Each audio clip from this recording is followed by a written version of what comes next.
what sort of inspired you in the first place? What your mom gave you piano lessons and stuff like that, right? Yeah. But the artwork was pretty much your own Yep. kind of thing. And was there any sort of thing that inspired that in the first place? Yeah. Or? In second grade. Okay. In second grade, I vaguely remember just sort of meandering on a piece of paper, and it looked like an elephant to me. And I thought, I made an elephant. And that's when I really started thinking of my artwork. I discovered it, if you like. Mm-hmm, mm-hmm. And it is a kooky sort of artwork, as you know.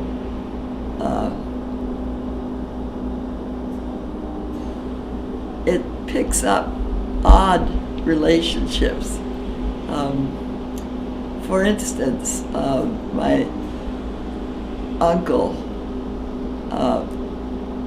my Aunt Helen's husband,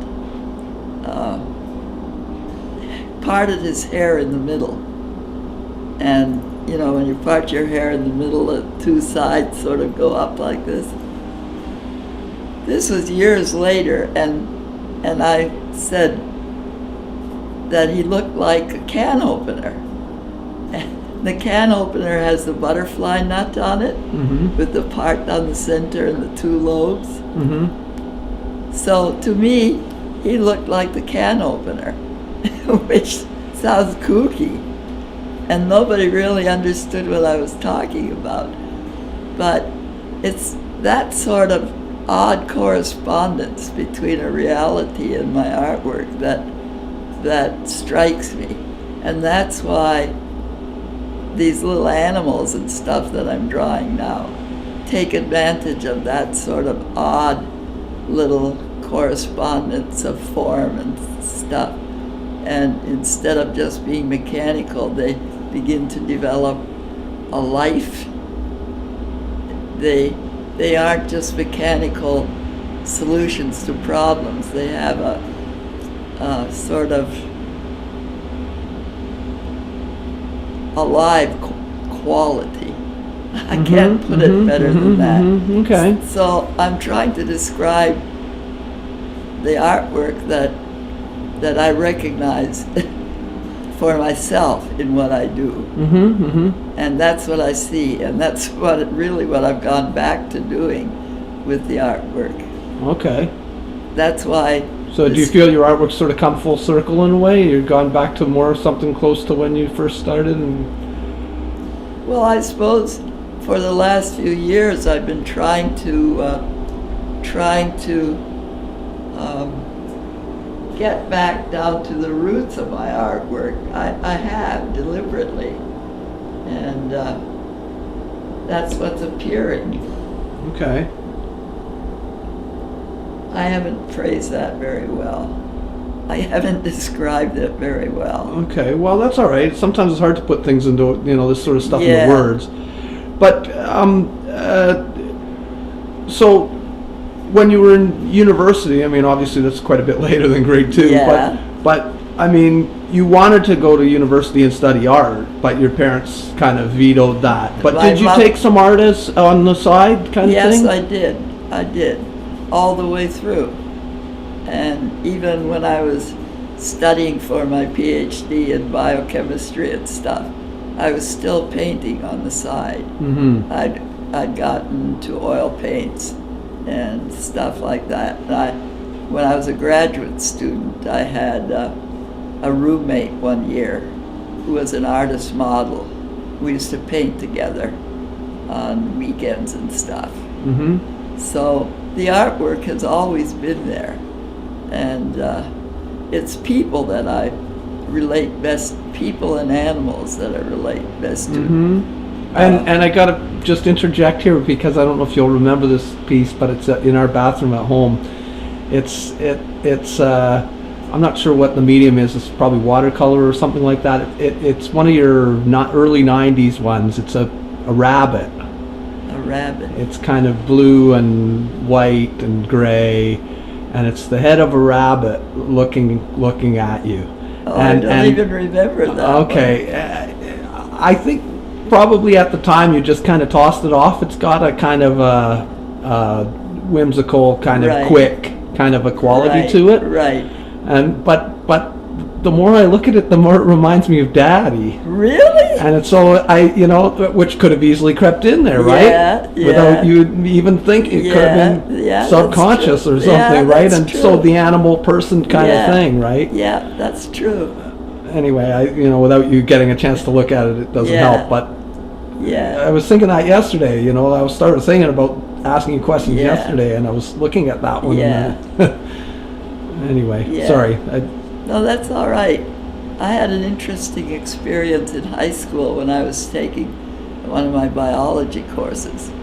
The difference between art and diagram. Diagrams always interested me. Yeah, and you were pretty good at drawing diagrams too, Yeah. right? Yeah, but the difference between art and a diagram is that in a diagram, you're just putting down the basic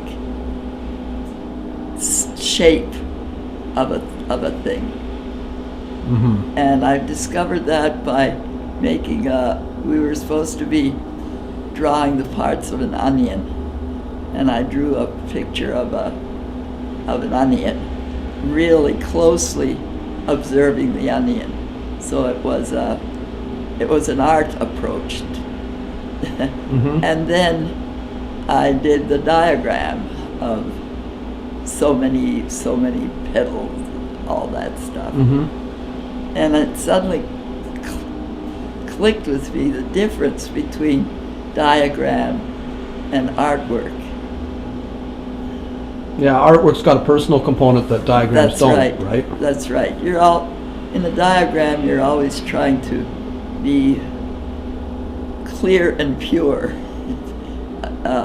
dissemination of knowledge. Mm-hmm. Theoretically, if 20 people drew a diagram, it would all come out the same. I mean, it would, Well, but it would be very close, right? Yeah, quite similar. And whereas if the artistic Yeah. approach, theoretically, You everybody'd be could pretty have different. Right. It would be quite different. Uh-huh.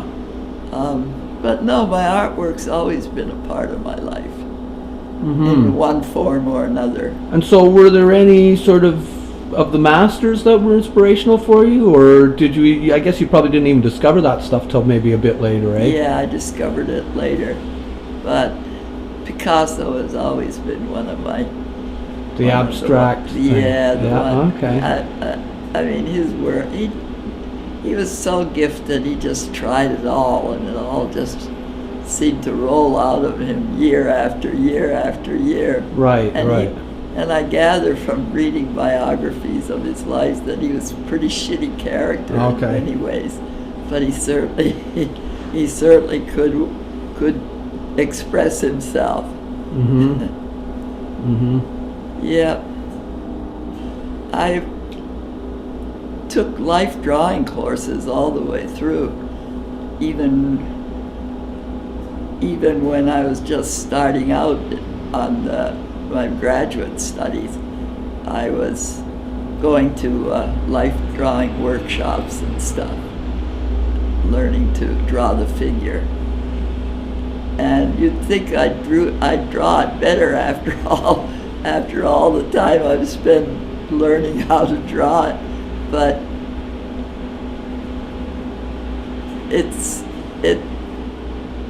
my drawing doesn't improve in the sense that I can recreate reality, because my artwork doesn't work that way. Mm-hmm. Mm-hmm. I understand that, actually, My music's like that too. Yeah.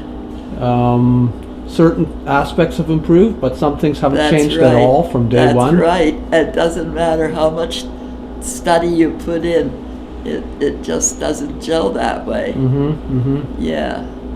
And that's kind of good in a way. I mean, that helps. That's one of the things that makes us all different. And Yeah. Yeah. if But we then- all just were able to work on things and then ended up all being the same, boy, it'd be pretty boring. Yeah. But then I look with longing at the artwork that people can do, where they can really make an excellent presentation of of what a person looks like. Well, you've done some pretty good ones too, Mom. I know it's been a struggle. It's been a struggle, yeah. But some of them have worked out better than others, Yeah, you know. yeah, yeah. I think you were doing fairly well in that area during the time in the 70s there when you were doing the When I Midsummer was- Night's Dream, and I think Yeah. you were really working hard on Yeah. the human figure at that time. Even Yeah. your oils, you did a lot of people. Yeah, yeah. But I still never quite captured the reality that I wanted to capture. Right, right. It was always messed up by this other other aspect of myself. Right. Yeah. Yeah, and I mean, I guess even in the 70s you started getting pretty abstract, right? Some of the stuff Yeah, was pretty out there, you know, the dance Yeah. of life, and Yeah. you were sort of combining science and art, yeah. right? A little bit. Little bit, Or the yeah. science was an inspiration or something. Yeah. Well, the filmmaking was interesting, but I was going to be trying to produce some science teaching films, but I'd get hung up on on things that had nothing to do with the teaching. In other words, the art form of it kept creeping in. Mm-hmm. So, And where in that time most of it was really diagram oriented Right. more than art oriented, so Right. the art shouldn't have been getting in the way, really, right? But it was. But that's the artist in you, Yeah, you know? yeah. I'd spend ages, doing an animation of a title, for instance, Okay. instead of ever getting to making the film. Right, and then you're burned out by the time you've done that. Right. Yeah. That's right. Uh-huh. Yeah, it was quite funny.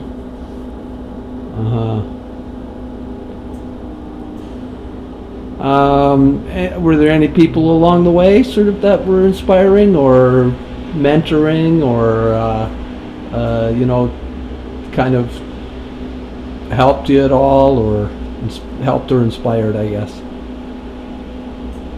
Gosh. I liked a lot of my teachers. When I was in art school, I took a whole... This is later, right? You actually went to... This was when I was in my 50s. Yeah, okay. I right. went to, Yeah, in the 70s. right. I went to art school. I didn't enroll as a full-time student. I simply took the courses that I felt I needed. And What was the school, Mom? Sorry. it was Elizabeth Barrett School in an old synagogue in downtown Toronto. Okay. And it started out, she ran it originally as an artist student with some of her friends and stuff, and it evolved into a school.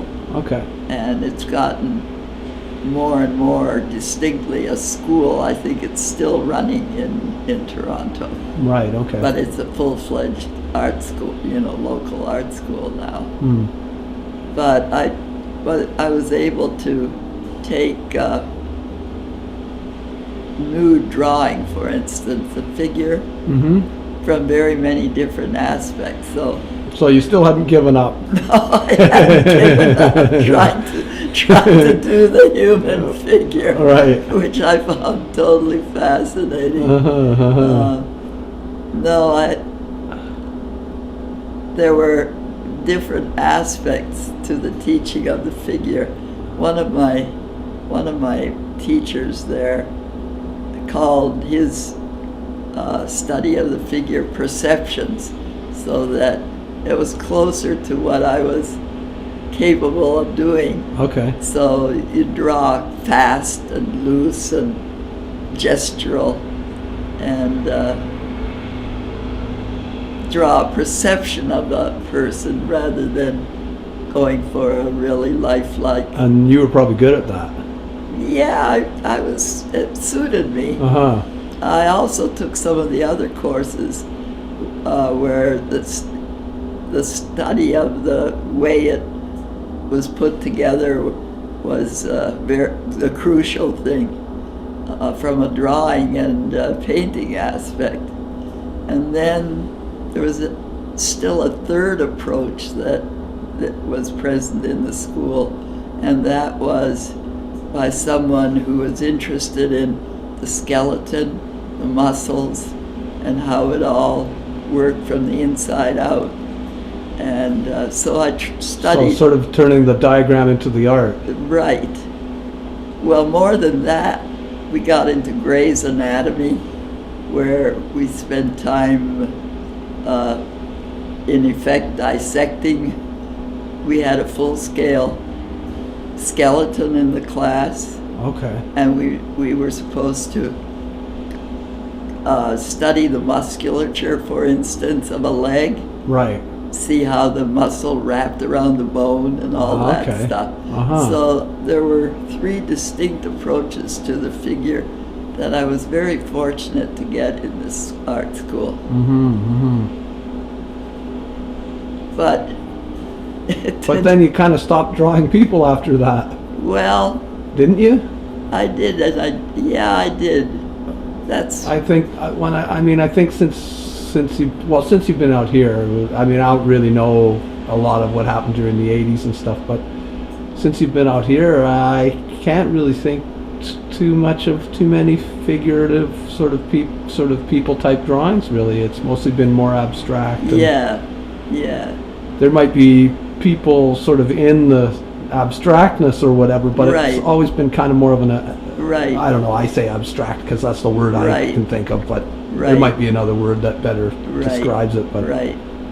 No, well, I've gone back to my beginnings in Mhm. a way, in an odd sort of way. Mm-hmm, mm-hmm. And these little things that I'm doing now, which I call a menagerie, Annie and I are getting them framed. I think Annie thinks I'm going to have a little show somewhere. Mm-hmm. Well, So- she said she's sort of been, I think it's good. It's good for her Yeah. too, She can feel good about going out and trying to help Yeah. get your show, and it's Yeah. good for both of you, really, I think, Yeah. I don't Yeah. know.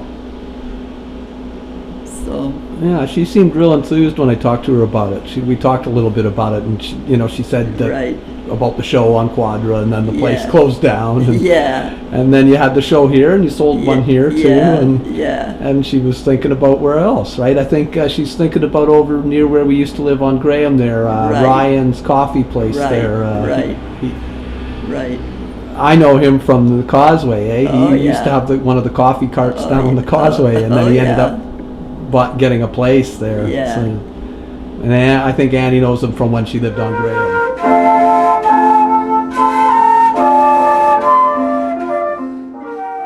Yeah. So the inspiration behind some of this style of painting. I was interested in a book which described the experiments with teaching chimpanzees to paint and seeing what they produced. Okay. And I was quite amused because they sold those paintings off as modern art, and the whole art community was in a real turmoil about it, that abstract art had anything to do with the painting of chimpanzees. But I got interested because I said to myself, oh, if you could just totally relax and treat your materials as if they were new to you and you were testing them out, what sort of thing would what would humans produce? What sort of things would I produce? And so I started this, well, it looks like doodling, a lot of it does. And you produce a lot of garbage. But every once in a while you get something that looks like something else. I don't know how to describe it any better than that. So one isn't trying for a beautiful line or a finished production. One's trying to just get down to the roots of it somehow. So just kind of clear your mind and Yeah. whatever comes off your hand, Yeah, kind of thing. Yeah, your response to the line and the paper. Oh, it's interesting. See what one does. Have a piece of paper and a pen, and you just look at the paper and the pen, and you go.